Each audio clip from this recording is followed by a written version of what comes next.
Bismillahirrahmanirrahim.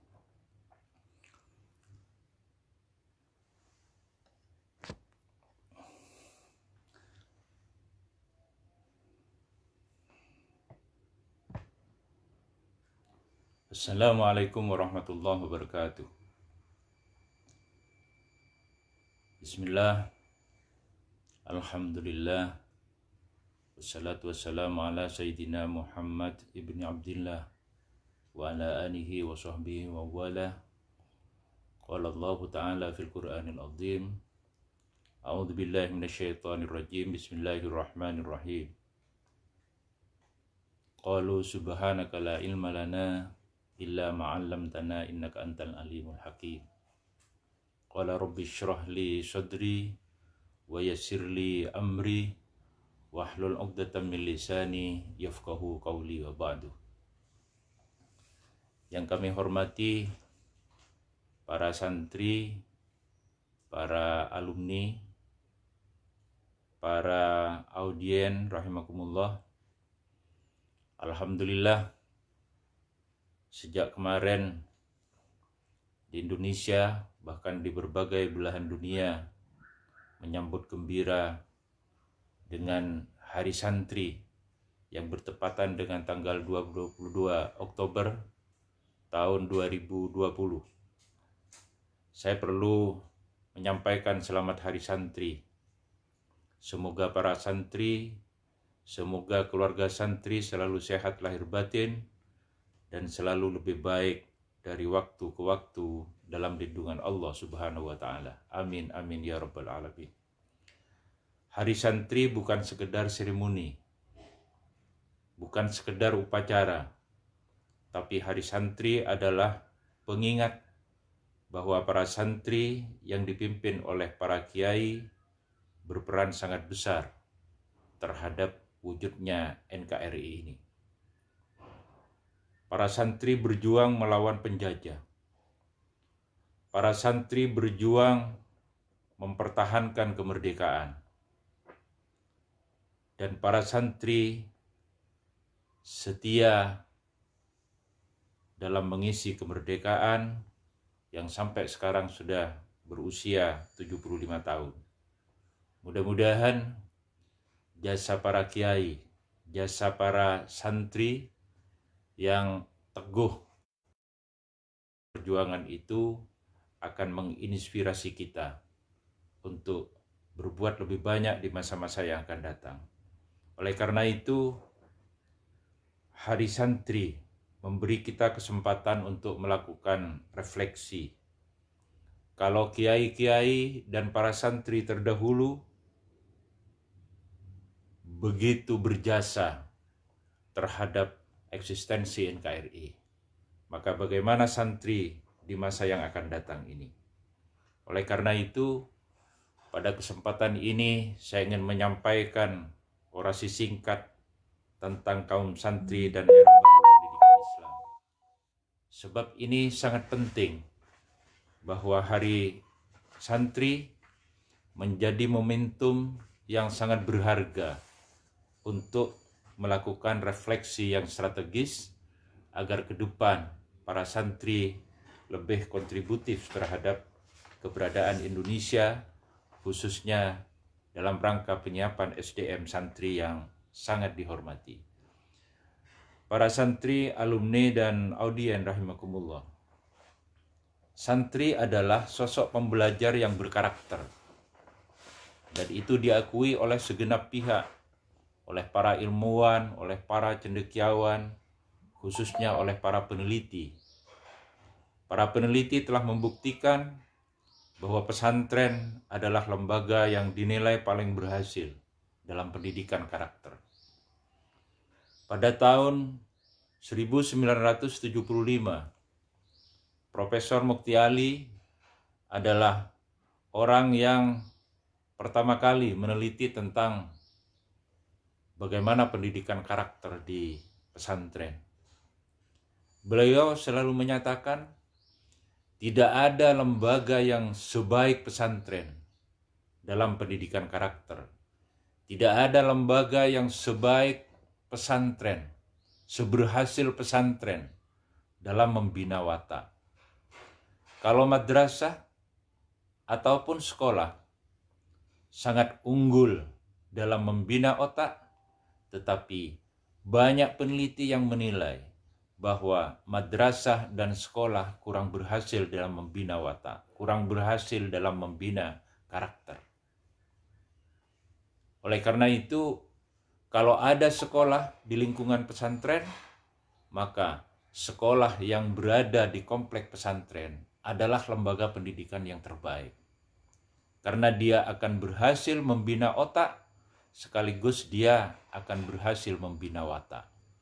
Otak dan watak itu adalah kepribadian manusia yang tidak boleh berbelah,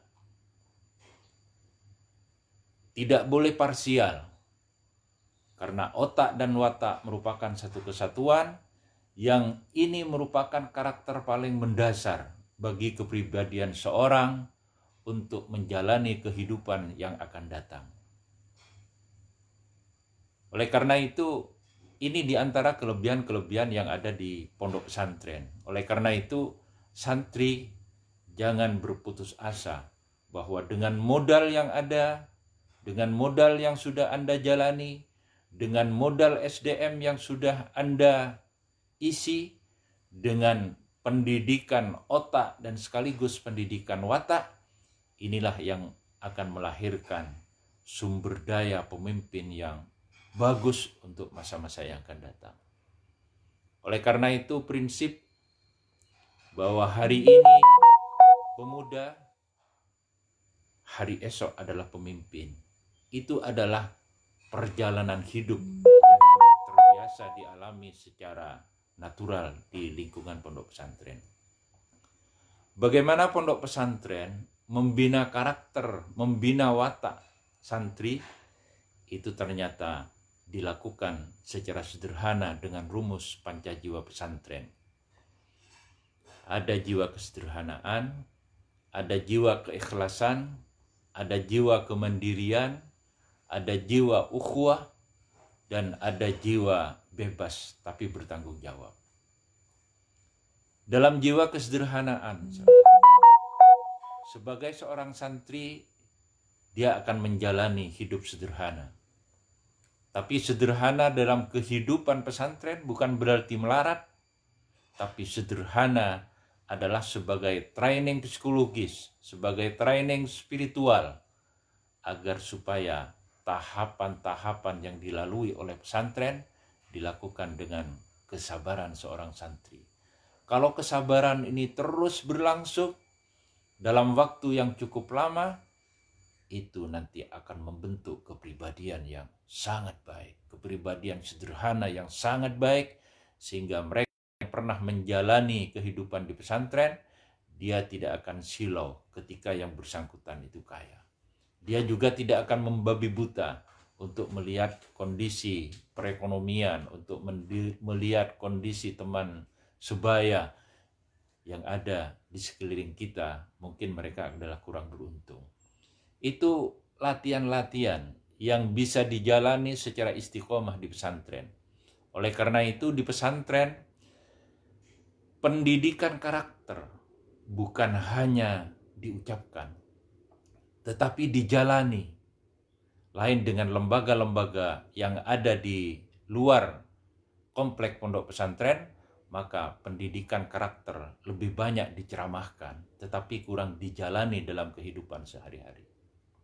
Suatu contoh misalkan, di sekolah atau di madrasah, guru sering menyampaikan kaifiyah sholat malam, kaifiyah qiyamul lail, tetapi sekolah dan madrasah tidak pernah mempraktekkan, di mana guru langsung membina, memimpin praktek untuk melaksanakan sholat malam atau qiyamul lail. Tapi di pesantren beda. Apa yang disampaikan secara teori, maka malamnya langsung dipraktekkan di bawah bimbingan seorang kiai. Oleh karena itu, kiai di pesantren itu menjadi model, menjadi tipe ideal, menjadi profil ideal yang selalu ditiru oleh santri. Dan ini sangat bagus. Kenapa? Seutama-utama pendidikan adalah ketika seorang pembina dan seorang santri hidup dalam satu komplek. Sehingga santri bisa memonitor secara langsung contoh kehidupan yang diteladankan oleh seorang pendidik. Demikian juga kiai, pengasuh, atau ustadz-ustadzah memberikan contoh secara langsung bagaimana kehidupan ini harus dijalani. Karena preferensi yang dilakukan dan yang dialami secara langsung itu jelas menjadi lebih baik. Karena ini akan langsung merasuk pada aspek kognitif, aspek afektif, dan aspek psikomotorik di kalangan siswa. Jadi itu penelitian dari Profesor Dr. Haji Mukti Ali. Beliau adalah santri di pondok pesantren tradisional, pernah di Sarang, pernah di Krapia, kemudian ke Pakistan, kemudian pernah ke McGill di Kanada. Dan sepulang beliau, doktor, kemudian menjadi Menteri Agama. Ketika Menteri Agama, itulah hasil penelitian yang beliau lakukan.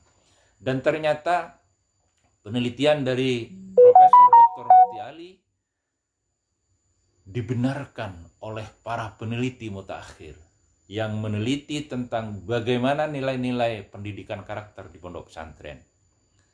Pada tahun 2011, lebih 20 lembaga penelitian yang meneliti bagaimana pendidikan nilai-nilai karakter di pondok pesantren, di madrasah maupun di sekolah. Penelitian itu dikoordinir oleh Dr. Budi Munawar Rahman dari Paramadina dengan melibatkan beberapa lembaga-lembaga penelitian dan peneliti andalan. Di antaranya UIN Jakarta, UIN Jogja, UIN Aceh, UIN Bandung, UIN Surabaya. Dilibatkan juga LP3IS, ELSAF, Paramadina, LKIS, dan lain-lain. Semuanya itu sepakat bahwa nilai-nilai pendidikan karakter yang berlangsung selama ini di pesantren, di madrasah, dan di sekolah, yang paling berhasil bukan sekolah, bukan pula madrasah, tetapi adalah nilai-nilai pendidikan karakter yang berlangsung di pondok pesantren. Karena apa? Wacana tentang pendidikan karakter bukan sebatas diceramahkan, tetapi dijalani dengan keteladanan dari figur pendidik yang ada di pondok pesantren. Oleh karena itu, keteladanan pendidik adalah hal yang paling utama dalam proses pendidikan dimanapun, apakah itu di sekolah, apakah itu di madrasah, maupun juga di pondok pesantren.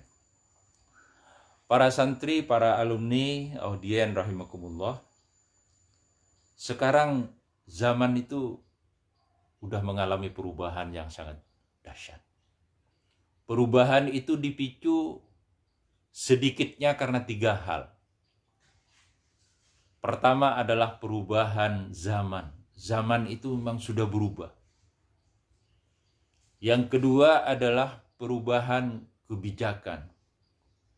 Mulai dari undang-undang, peraturan pemerintah, peraturan menteri, sampai pada aturan operasional hingga ada di tangan praktisi. Itu sudah banyak sekali kebijakan-kebijakan yang berubah. Demikian juga karena perubahan ekspektasi. Masyarakat punya harapan yang sangat besar agar kaum santri di masa depan bisa berdakwah, bisa memasuki ranah-ranah bukan hanya pada ranah agama, tetapi juga ranah politik, ranah birokrasi, ranah eksekutif, dan lain-lain. Kalau dulu harapan kaum santri hanya bisa menjadi pegawai KUA, hanya bisa jadi pegawai Kementerian Agama, tapi harapan masyarakat sekarang bagaimana kaum santri itu membuka diri agar supaya secara inklusif bisa memasuki ranah-ranah itu. Sehingga kaum santri bisa memiliki jejaring dakwah yang lebih luas. Dan oleh sebab itu pula dalam Undang-Undang Nomor 18 Tahun 2019 tentang pesantren, bahwa pesantren itu memiliki 3 fungsi strategis. Pertama adalah fungsi pendidikan, yang kedua adalah fungsi dakwah, yang ketiga adalah fungsi pemberdayaan. Ketiga fungsi itu merupakan satu kesatuan yang utuh, tidak parsial ya. Yang satu terkait dengan fungsi yang lain. Fungsi pendidikan, misalkan fungsi utama dari pesantren adalah mengembangkan pendidikan. Tapi pendidikan di pesantren, ilmu di pesantren bukan hanya sekedar untuk ilmu, tetapi ilmu di pesantren adalah dalam rangka dakwah, dalam rangka pemberdayaan masyarakat. Dan ini terjadi bukan secara tidak langsung, tapi secara langsung. Setiap santri yang pernah terdidik di pesantren, pasti dia akan memiliki tanggung jawab untuk melaksanakan dakwah, sekaligus dia akan memiliki tanggung jawab untuk melakukan pemberdayaan sesuai dengan kapasitas yang dia miliki. Oleh karena itu, alumni pesantren itu tidak pernah nganggur, tidak pernah sia-sia. Pasti praktek kehidupan di pesantren, mereka akan terus mengembangkan sesuai dengan kreasi masing-masing dan sesuai dengan kearifan lokal yang dia temui. Para santri, para alumni, para audien yang sangat saya banggakan. Dengan perubahan zaman, dengan perubahan kebijakan, dengan perubahan ekspektasi, maka di pesantren itu terjadi perubahan-perubahan yang sangat dahsyat. Seperti contoh, ketika di pesantren ada sekolah atau ada madrasah, maka status santri itu menyandang status ganda, santri sekaligus pelajar. Ketika di pesantren banyak santri yang mulai melanjutkan kuliah,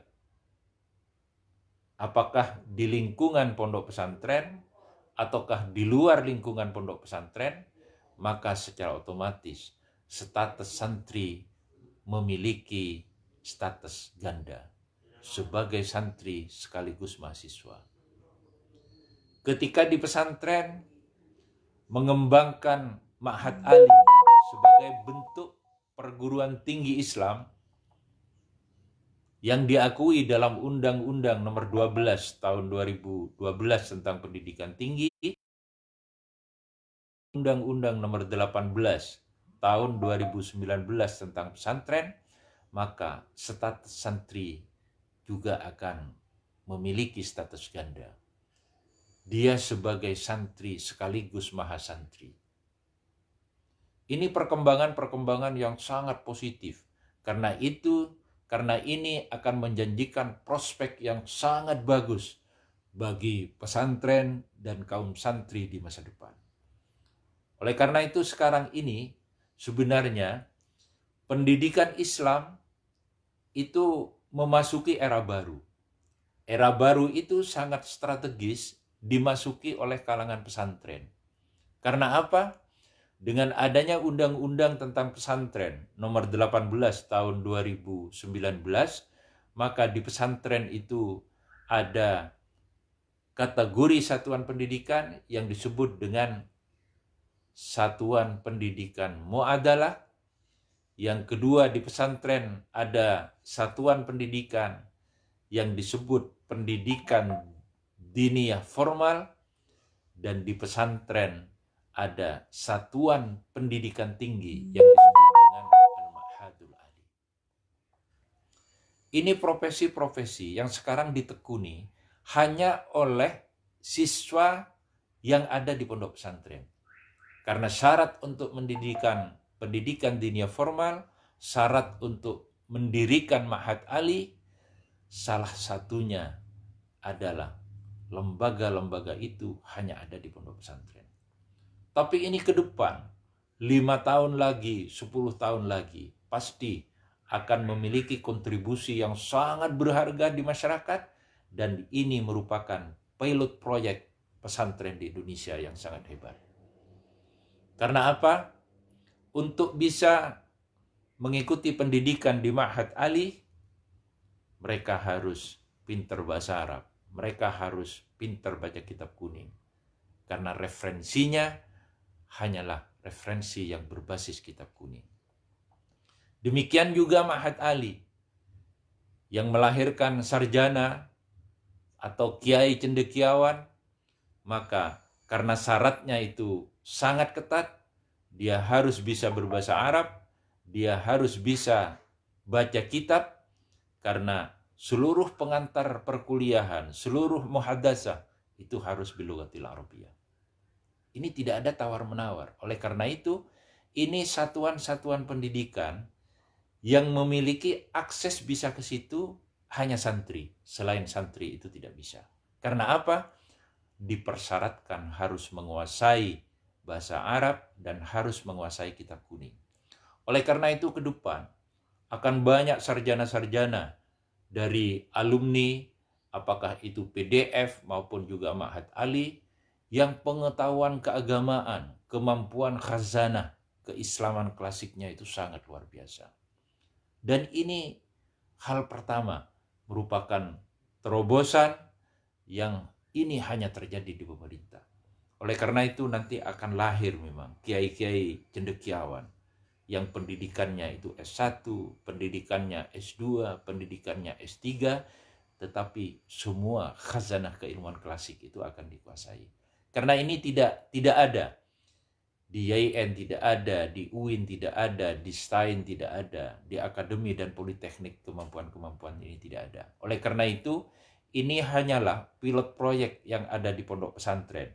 Dan sekarang itu jumlahnya memang sangat besar di Indonesia. Tidak seperti yang kita perkirakan dan diperkirakan oleh banyak ahli. Karena banyak pengamat itu menyatakan setelah wafatnya para kiai sepuh,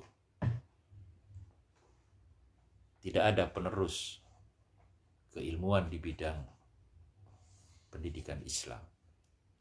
Sekarang aja pesantren yang merintis muadalah di Indonesia itu sudah 88 lembaga pendidikan. PDF di Indonesia itu sudah lebih 100 PDF, pendidikan dunia formal, yang mempersyaratkan semua santri dan mereka yang belajar di situ adalah memiliki kemampuan bahasa Arab dan bisa menguasai kitab kuning. Jumlah pondok pesantren ada 28.000 lebih. Jumlah madin ada 84.000 lebih. Ya. Jumlah Ma'had Ali pada akhir bulan September ini itu sejumlah 52 Ma'had Ali. Dan masing-masing Ma'had Ali hanya boleh mendirikan lembaga pendidikan yang mengembangkan satu prodi. Seperti di daerah Besuki, ada Ma'had Ali di Sukorejo, itu mengambil keahlian spesialisasi ilmu fiqh wa usuli. Ada yang hanya mengambil keahlian ilmu tasawuf. Ada yang mengambil keahlian ilmu falak.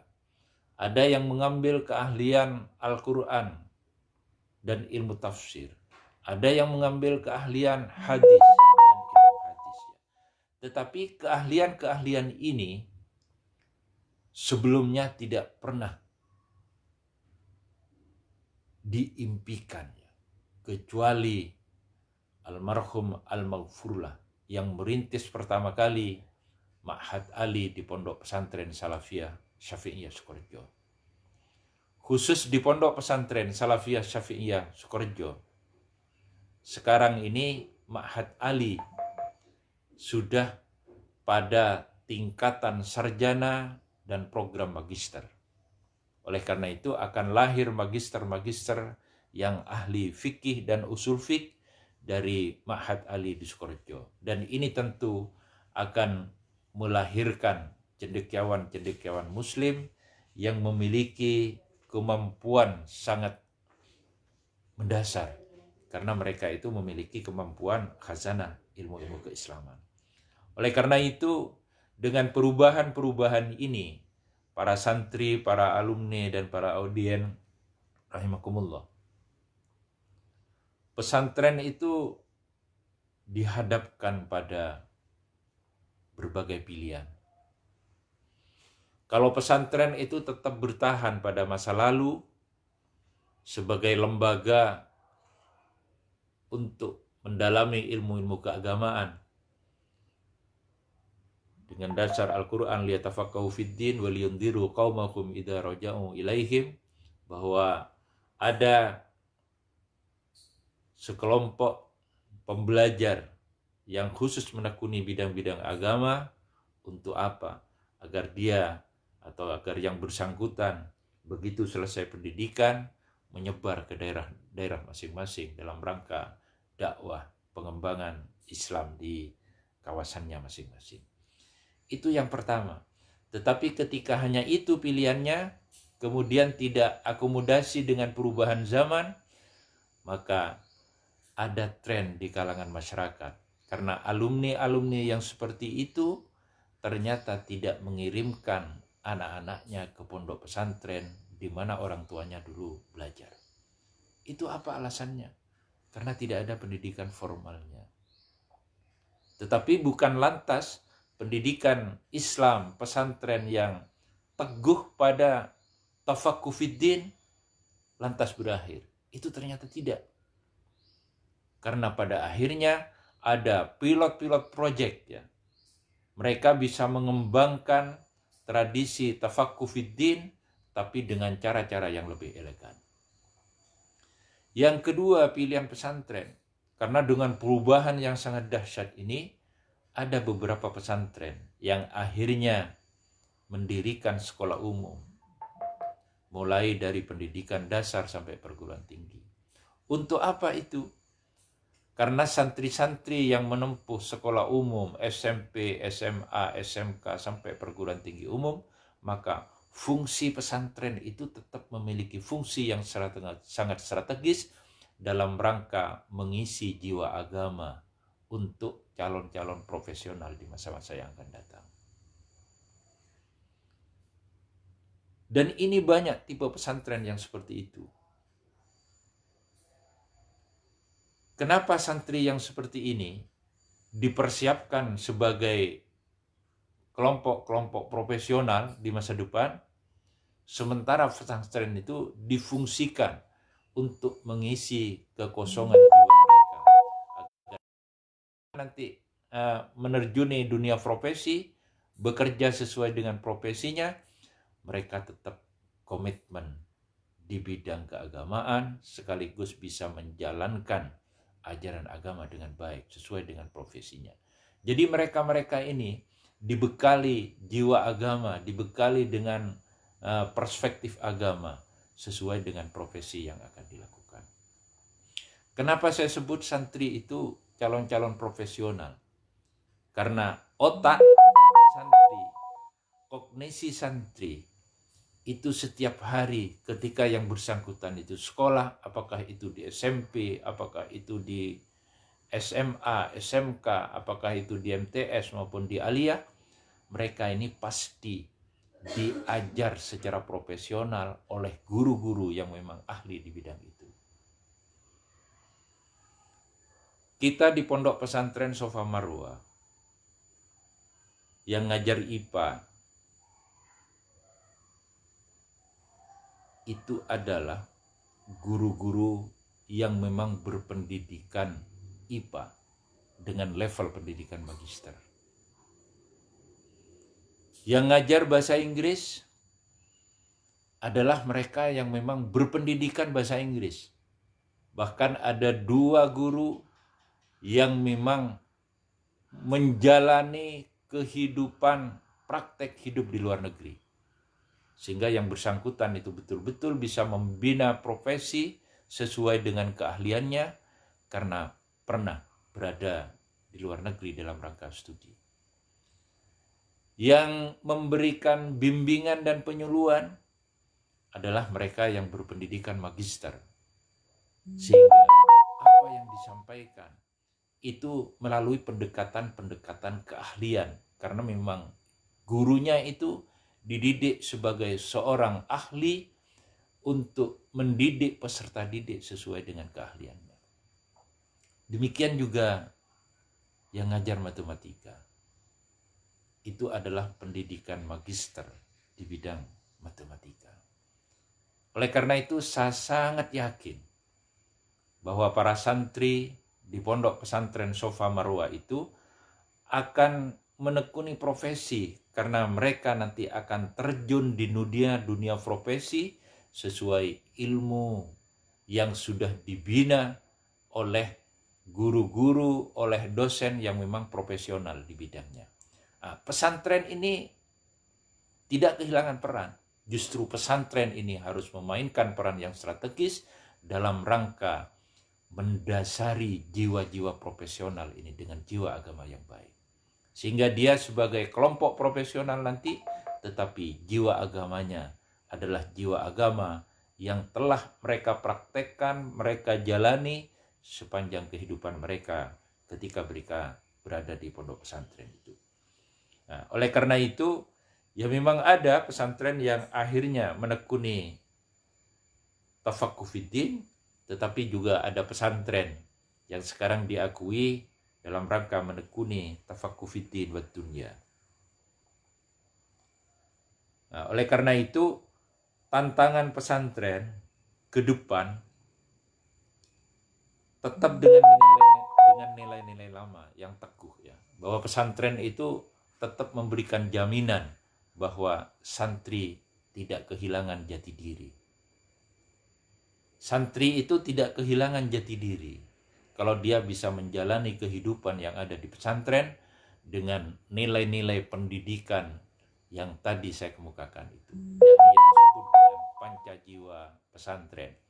Jiwa kesederhanaan, jiwa keikhlasan, jiwa kemandirian, jiwa ukhuwah diniyah, dan jiwa bebas bertanggung jawab.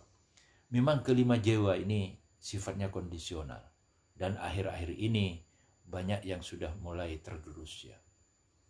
Kenapa tergerus? Ya karena zaman itu sudah berubah. Kenapa tergerus?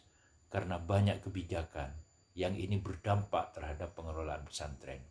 Kalau dulu ketika pesantren itu khusus tafaqquh fiddin, khusus ngajar kitab, maka banyak sekali waktu luang santri yang bisa dikelola oleh pembina pesantren untuk hal-hal yang cukup bagus, ya. Oleh karena itu di pesantren jiwa kemandirian itu dibina betul. Semua dilakukan secara mandiri, masak dilakukan secara mandiri, nyuci dilakukan sendiri, nyetrika dilakukan sendiri, mandi, ngisi air sendiri, dan lain-lain. Itu sebaiknya memang dilakukan secara mandiri. Untuk apa? Kemandirian yang sudah dijalani di pondok pesantren, maka akan berdampak kemandirian ketika yang bersangkutan itu pulang ke tengah-tengah masyarakatnya. Tetapi sekarang ini sudah berubah. Seperti tadi yang saya sampaikan, zaman berubah, kebijakan berubah. Ketika santri itu bukan hanya santri ansih, tetapi santri juga sebagai pelajar, santri juga sebagai mahasiswa, sehingga waktu santri bukan hanya untuk belajar kitab, bukan hanya untuk belajar agama, bukan hanya untuk menjalani kewajiban-kewajiban pesantren, tetapi waktu santri juga tersita dengan kewajiban-kewajiban lain yang itu sebagai dampak yang bersangkutan itu studi, apakah itu di SMP, di SMK, di SMA, di MTS, di aliyah maupun di perguruan tinggi. Sehingga waktu santri itu berbagi. Oleh karena itu santri yang baik adalah santri yang bisa memanage waktu secara baik, sehingga waktu-waktu yang sangat istimewa ketika sedang belajar di pondok pesantren, mereka bisa memanfaatkan secara efektif sehingga akan berdampak secara baik pada kehidupan yang akan datang. Oleh karena itu, sebagai tolak ukur ya, bahwa pesantren itu punya semboyan, al-muhafadzatu al-qadimis salih wal akhdu bil jadidil aslah. Kita pertahankan nilai-nilai lama, tradisi-tradisi lama, kebiasaan-kebiasaan lama yang baik, wal akhdu bil jadidil aslah. Sembari kita juga berinspirasi agar nilai-nilai baru yang sekiranya itu lebih baik bisa kita jalani. Tentunya kita harus bisa memanage waktu. Oleh karena itu, para santri, para alumni yang saya banggakan dan para audien rahimakumullah, itu beberapa hal penting yang penting saya sampaikan dalam rangka Hari Santri Nasional tahun 2020 ini.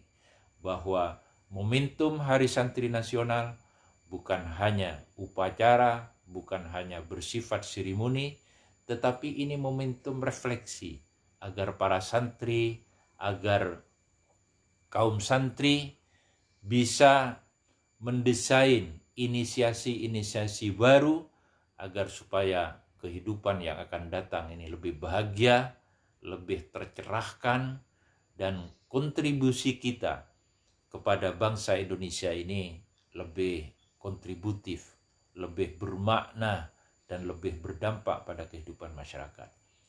Oleh karena itu, karena Indonesia masih dalam pandemi, maka kita wajib berikhtiar. Mudah-mudahan Allah memberikan kesehatan lahir batin kepada kita sekeluarga, sehingga kita bisa beribadah secara leluasa, sehingga kita bisa berbakti dan mengabdi secara leluasa, sehingga kehadiran kita lebih bermakna bagi diri kita dan bagi orang lain. Itu yang penting saya sampaikan, bahwa refleksi ini sangat penting karena pendidikan sekarang, khususnya pendidikan Islam, telah memasuki era baru. Era baru ini lebih memberikan peluang bagi kaum santri untuk kontributif di masa-masa yang akan datang. Oleh karena itu, peluang ini harus ditangkap secara cerdas oleh para santri. Dunia ini terus berubah. Dunia ini terus menyeleksi mana yang lebih kompetitif untuk mengisi peluang dunia ini. Kaum santri sekarang tidak cukup berpendidikan hanya di pendidikan dasar, di pendidikan menengah. Tapi kaum santri apapun kondisinya harus memiliki cita-cita yang besar, harus memiliki cita-cita yang tinggi, harus memiliki impian yang tinggi. Kalau impian itu tinggi, impian itu bisa dijalani dengan penuh komitmen, saya yakin Allah akan memberikan jalan keluar bagi kita. Dan alhamdulillah, di pondok kami, pondok pesantren Sufa Marwa, peluang-peluang itu sudah mulai ditangkap oleh anak-anak. 2 tahun yang lalu tidak kita dapatkan anak-anak impian bisa menjadi sarjana. Anak-anak bermimpi bisa menjadi sarjana. Tapi alhamdulillah, tahun ini sudah banyak sekali mahasiswa-mahasiswa di pondok kami yang dulu tidak pernah bermimpi menjadi sarjana. Mereka sebentar lagi sudah akan menjadi sarjana. Artinya peluang itu ada. Peluang itu terbuka bagi siapapun. Sekarang siapa yang akan mengisi peluang itu? Saya sangat yakin kalau peluang ini, potensi era baru pendidikan Islam ini bisa ditangkap secara cerdas oleh siswa yang santri, maka saya yakin Indonesia ke depan akan menjadi Indonesia yang lebih baik, karena akan diisi oleh generasi-generasi yang lebih baik. Oleh karena itu, penting saya kemukakan sebagai bagian dari dakwah kami kaum santri. Saya ingin mengulangi statement Menteri Agama Profesor Dr. Haji Mukti Ali. Tidak ada lembaga pendidikan yang lebih baik kecuali pesantren. Tidak ada sekolah yang lebih baik kecuali sekolah yang ada di pondok pesantren. Tidak ada madrasah yang lebih baik kecuali madrasah yang ada di komplek pondok pesantren. Kenapa? Karena sekolah atau madrasah berhasil membina otak, tetapi ada penilaian bahwa sekolah dan madrasah gagal membina watak. Di pesantren, sebagai beberapa hasil kajian, hasil penelitian, dinilai sebagai lembaga yang paling berhasil membina watak.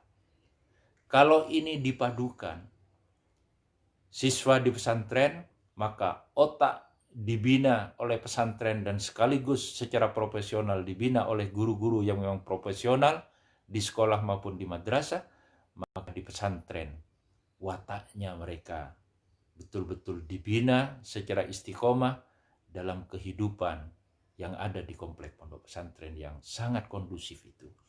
Mudah-mudahan ini menjadi potensi yang sangat bagus, ini menjadi bekal yang sangat bagus bagi kalangan para santri. Oleh karena itu, dengan momentum Hari Santri ini, sudah waktunya santri bangkit, sudah waktunya santri mempersiapkan SDM yang paling bagus, sehingga kalau kaum santri ini yang nanti mengisi beberapa peluang, apakah itu di eksekutif, apakah peluang di legislatif, ataukah di ranah-ranah peran yang lain, maka insya Allah ke depan Indonesia ini akan lebih baik. Karena Indonesia diisi oleh kaum santri yang jiwa agamanya itu kuat, sekaligus mereka memiliki profesi yang jelas. Karena dibina, dibimbing oleh orang-orang yang jelas, orang-orang yang memiliki kapasitas yang tidak diragukan, tetapi tetap kita berikhtiar. Al-kasbu minan nafsi wal masyiatu minar rabbi. Kita jangan menjadi kalangan profesional yang sombong, jangan menjadi ilmuwan yang sombong ya. Karena kita itu hanya wajib berusaha, tapi penentu berhasil tidaknya usaha kita itu adalah Allah Subhanahu wa taala. Al-kasbu minan nafsi wal masyiatu minar rabbi. Itu dawuh dari almarhum al-maghfurullah Ki Haji Abdul Hamid Pasuruan. Saya juga perlu menutup ini dengan dawuh dari guru saya, almarhum al-maghfurullah Ki Haji Ahmad Siddiq. Beliau itu selalu menyatakan bahwa manusia itu, dunia itu diciptakan untuk manusia. Tapi ingat bahwa manusia tidak diciptakan untuk dunia, tetapi manusia diciptakan untuk mengarungi perjalanan hidup ke akhirat. Itu sangat penting. Oleh karena itu, agar supaya perjalanan kita ini selamat, agar perjalanan kita ini selalu dilindungi oleh Allah Subhanahu wa taala, mari kita isi ikhtiar kehidupan ini dengan ikhtiar lahir dan batin.